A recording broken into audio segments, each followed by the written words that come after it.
Straw Dogs takes a very pessimistic philosophical view of humanity, which sets out to challenge our most cherished assumptions about what it means to be human. By showing we aren't much different to animals, John Gray puts forward the argument for a more humble view of humanity, one that does away with the religious hopes and dreams and also critiques the role science has played in replacing religion as the hope of humanity. The fallout of progress. The idea of progress rests on the belief that the growth of knowledge and the advance of the species go together, if not now, then in the long run. The biblical myth of the fall of man contains the forbidden truth. Knowledge does not make us free. It leaves us as we have always been, prey to every kind of folly. Humanity's condition. Political action has come to be a surrogate for salvation, but no political project can deliver humanity from its natural condition. However radical, political programs are expedients, modest devices for coping with recurring evils. Good politics is shabby and makeshift, but at the start of the 21st century, the world is strewn with the grandiose ruins of failed utopias. With the left moribund, the right has become the home of the utopian imagination. Global communism has been followed by global capitalism. If anything about the present century is certain, it is that the power conferred on humanity by new technologies will be used to commit atrocious crimes against it. Science will never be used chiefly to pursue truth or to improve human life. The uses of knowledge will always be as shifting and crooked as humans are themselves. Humans use what they know to meet their most urgent needs, even if the result is ruin. History is not made in the struggle for self-preservation, as Hobbes imagined or wished to believe. In their everyday lives, humans struggle to reckon profit and loss. When times are desperate, they act to protect their offspring, to revenge themselves on enemies, or simply to give vent to their feelings. Severing our ties with nature. A zoo is a better window from which to look out of the human world than a monastery. John Gray. For much of their history and all of prehistory, humans did not see themselves as being any different from the other animals among which they lived. Hunter-gatherers saw their prey as equals, if not superiors, and animals were worshipped as divinities in many traditional cultures. The humanist sense of a gulf between ourselves and other animals is an aberration. It is the animist feeling of belonging with the rest of nature that is normal. Feeble as it may be today, the feeling of sharing a common destiny with other living things is embedded in the human psyche. Science as the new religion. But the value of science as metaphysic belongs in another sphere. It belongs with religion and art and love, with the pursuit of the beatific vision, with the Promethean madness that leads the greatest men to strive to become gods. Perhaps the only ultimate value of human life is to be found in this Promethean madness, but it is a value that is religious, not political, or even moral. Bertrand Russell. Religious fundamentalists see the power of science as the chief source of modern disenchantment.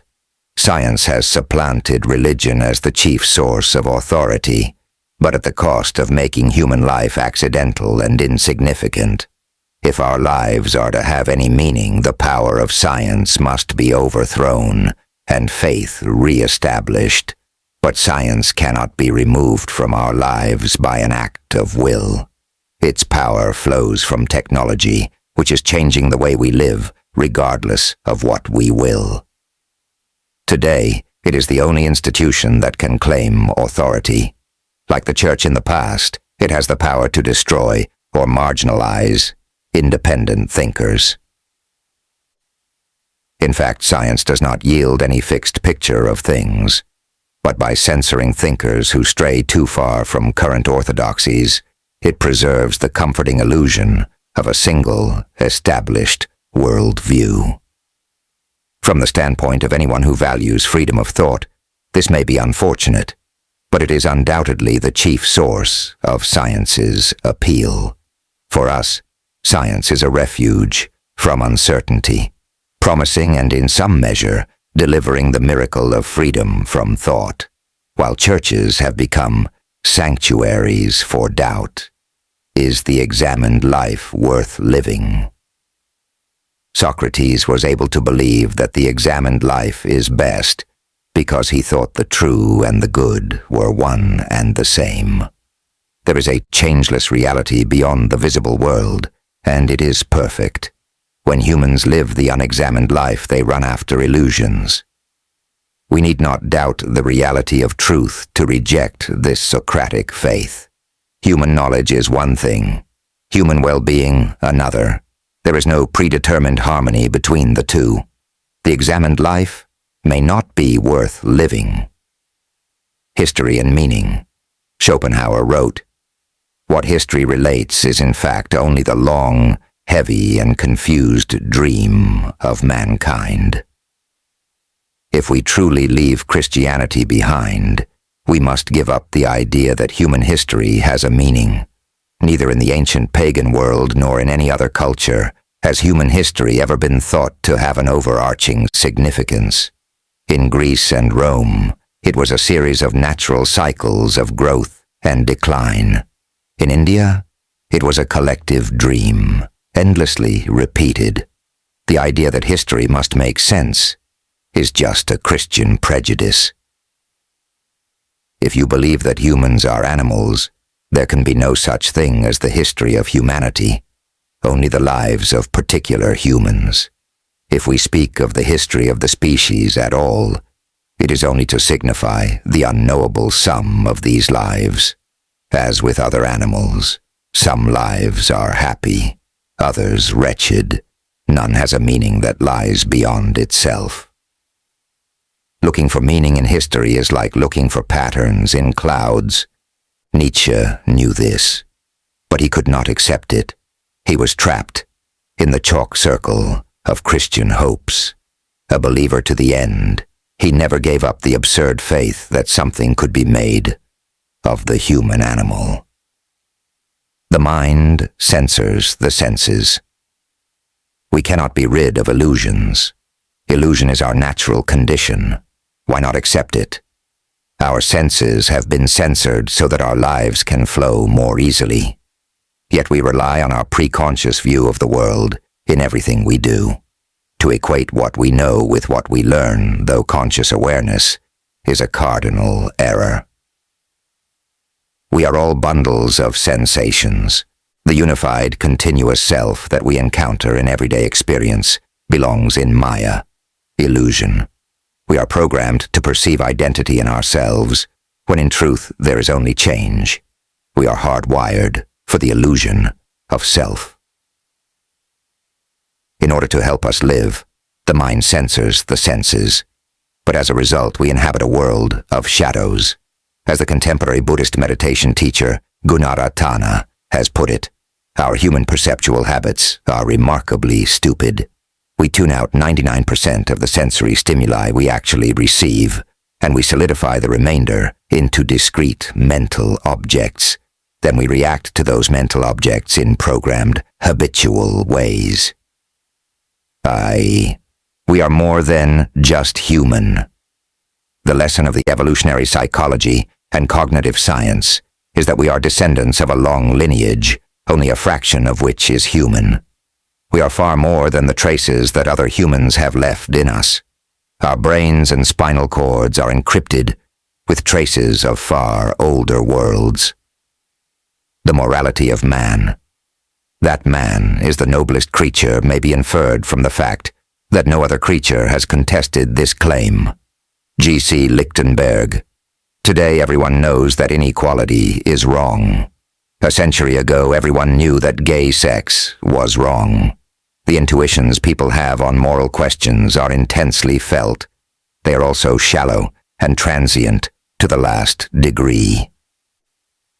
Humans thrive in conditions that morality condemns. The peace and prosperity of one generation stand on the injustices of earlier generations. The delicate sensibilities of liberal societies are fruits of war and empire.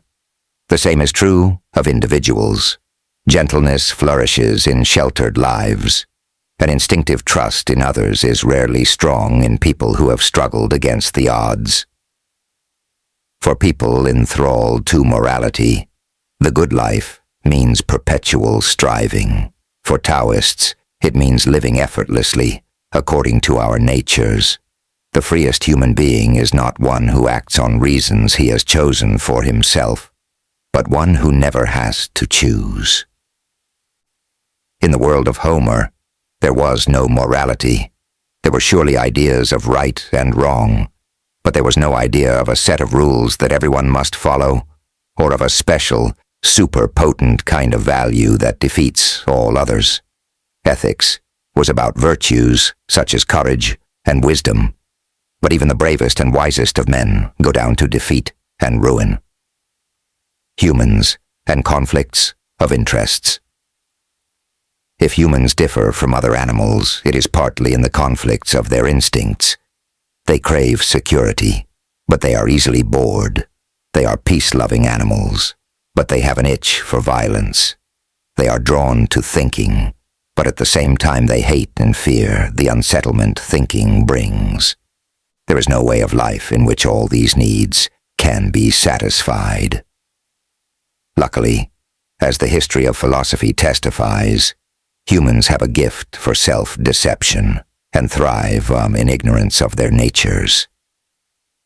Schopenhauer's will. For Schopenhauer, we are at one with other animals in our innermost essence.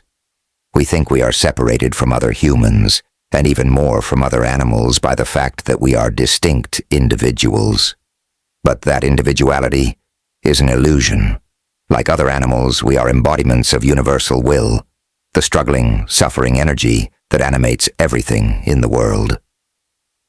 Virtues and vices depend on context. Hobbes's Leviathan was attacked for observing that, in war, force and fraud are virtues. The lesson of Bernard de Mandeville's The Fable of the Bees is that prosperity is driven by vice, by greed, vanity, and envy. If Nietzsche still has the power to shock, it is because he showed that some of the virtues we most admire are sublimations of motives such as cruelty and resentment we most strongly condemn. Same hope, different method, science. The technological pursuit of immortality is not a scientific project. It promises what religion has always promised, to give us freedom from fate and chance. Like Christianity in the past, the modern cult of science lives on the hope of miracles, but to think that science can transform the human lot is to believe in magic. Time retorts to the illusions of humanism with the reality, frail, deranged, undelivered humanity. Even as it enables poverty to be diminished and sickness to be alleviated, science will be used to refine tyranny and perfect the art of war. Science enables humans to satisfy their needs. It does nothing to change them. We are no different today from what we have always been. There is progress in knowledge, but not in ethics. This is the verdict both of science and history, and the view of every one of the world's religions. Humanity and freedom. The truth that Dostoevsky puts in the mouth of the Grand Inquisitor is that humankind has never sought freedom, and never will. The secular religions of modern times tell us that humans yearn to be free, and it is true that they find restraint of any kind irksome. Yet it is rare that individuals value their freedom more than the comfort that comes with servility, and rarer still for whole peoples to do so. Tyrants promise security and release from the tedium of everyday existence. To be sure, this is only a confused fantasy. The drab truth of tyranny is a life spent in waiting. But the perennial romance of tyranny comes from its promising its subjects a life more interesting than any they can contrive for themselves. Whatever they become, tyrannies begin as festivals of the depressed. Dictators may come to power on the back of chaos, but their unspoken promise is that they will relieve the boredom of their subjects. The forbidden truth. Drug use is a tacit admission of a forbidden truth. For most people, happiness is beyond reach. Fulfillment is found not in daily life but in escaping from it. Since happiness is unavailable, the mass of mankind seeks pleasure. Religious cultures could admit that earthly life was hard, for they promised another in which all tears would be wiped away. Their humanist successors affirm something still more incredible, that in future, even the near future, everyone can be happy.